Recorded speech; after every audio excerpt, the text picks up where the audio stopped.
जय हिंद ब्रियान। आप पूरे भारत में किसी भी राज्य से हो, चाहे मेल हो चाहे फीमेल हो, अगर आप लोग इंडियन आर्मी अग्निवीर पेपर की तैयारी कर रहे हो तो आप बहुत अच्छे जगह पे पहुंच चुके हो।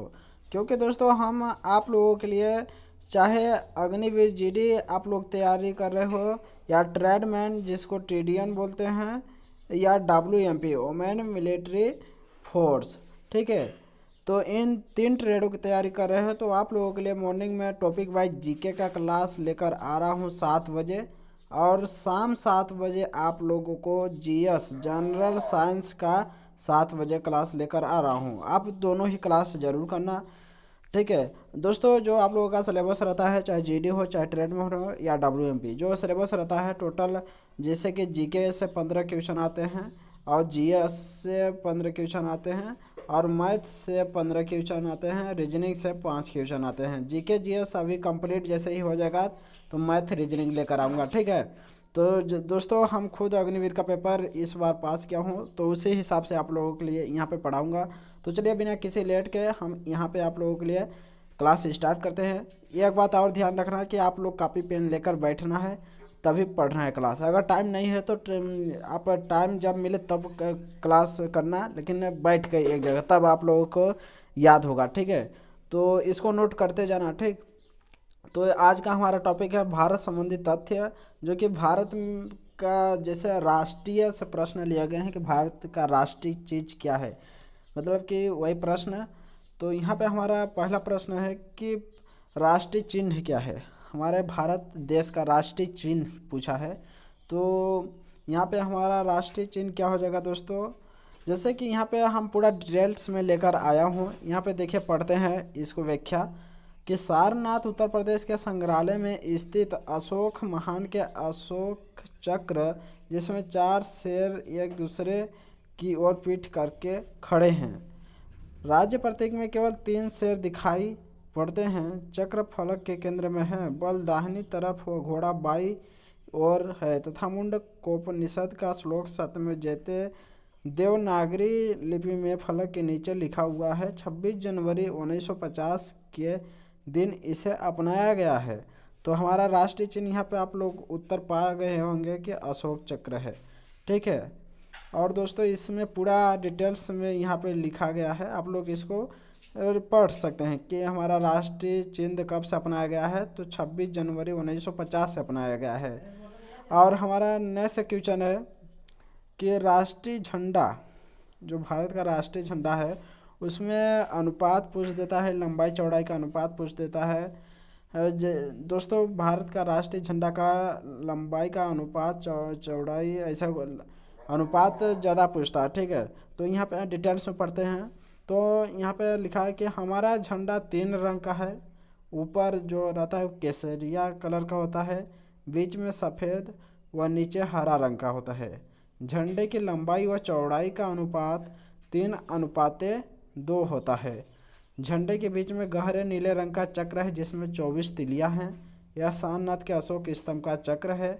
झंडे की संरचना कई अवस्थाओं से गुजरती हुई संविधान सभा में 22 जुलाई 1947 को वर्तमान रूप में पास की गई है। इसे राष्ट्र को 14 अगस्त 1947 के मध्य रात्रि अधिवेशन में समर्पित किया गया है।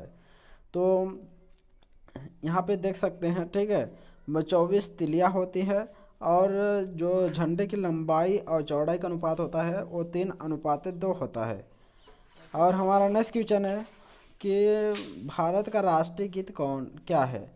तो यहाँ पे हमारा भारत का राष्ट्रीय गीत वंदे मातरम है, आप लोग जानते ही हैं।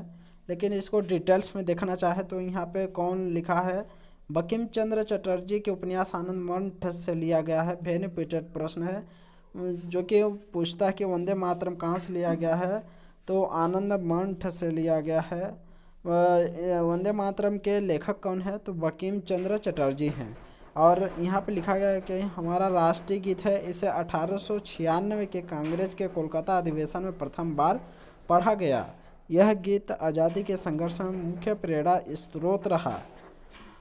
और हमारा नेक्स्ट क्वेश्चन है राष्ट्रीय ज्ञान, मतलब कि राष्ट्रीय गान से भी प्रश्न आते हैं कि जो राष्ट्रीय गान भारत का लिखा गया है वो किसके द्वारा लिखा गया है, तो रविन्द्रनाथ टैगोर द्वारा लिखा गया है, जो कि हमारा राष्ट्रीय गान क्या है, जन गण मन है।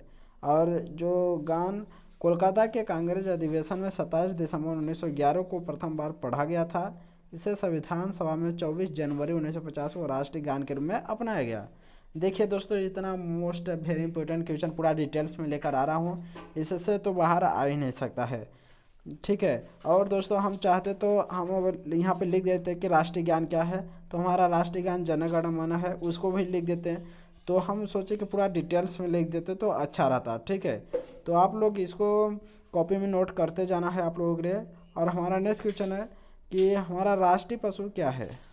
यह भी प्रश्न वेरी इंपॉर्टेंट है। तो हमारा राष्ट्रीय पशु जो है कि बाघ है, यानी टाइगर। और हमारा नेक्स्ट क्वेश्चन है कि हमारा राष्ट्रीय पक्षी क्या है। पक्षी पूछेगा तो मोर हो जाएगा। और हमारा राष्ट्रीय फूल क्या है, तो हमारा राष्ट्रीय फूल कमल है। और हमारा राष्ट्रीय नदी क्या है, तो हमारा राष्ट्रीय नदी गंगा नदी है। देखिए दोस्तों, यहाँ पे प्रश्न आता है नदियों के किनारे बसे नगर कि दिल्ली किस नदी के किनारे स्थित है। वेरी इंपॉर्टेंट प्रश्न है, ये भी बहुत बार आता है। तो अभी टॉपिक वाइज पिछला क्लास आप लोगों के लिए हम करा दिए हैं। उसका अगर पिछला टॉपिक नहीं पढ़े हैं तो वीडियो के हमारे चैनल के प्ले लिस्ट में जाना, वहाँ पे पूरा टॉपिक वाइज क्लास मिल जाएगा जीके जीएस का, ठीक है। और हमारा नेक्स्ट क्वेश्चन है कि राष्ट्रीय जल जीव क्या है, तो डॉल्फिन है, ठीक है, डॉल्फिन। और हमारा पूरा यहाँ पे हमारा क्लास समाप्त हो चुका। दोस्तों पिछला अगर आप लोग टॉपिक नहीं पढ़े हैं तो चैनल के प्लेलिस्ट में जाना, जीके जीएस का पूरा टॉपिक वाइज मिल जाएगा ऐसे ही। और हम नेक्स्ट टॉपिक के साथ में मिलते हैं। जय हिंद, वंदे मातरम।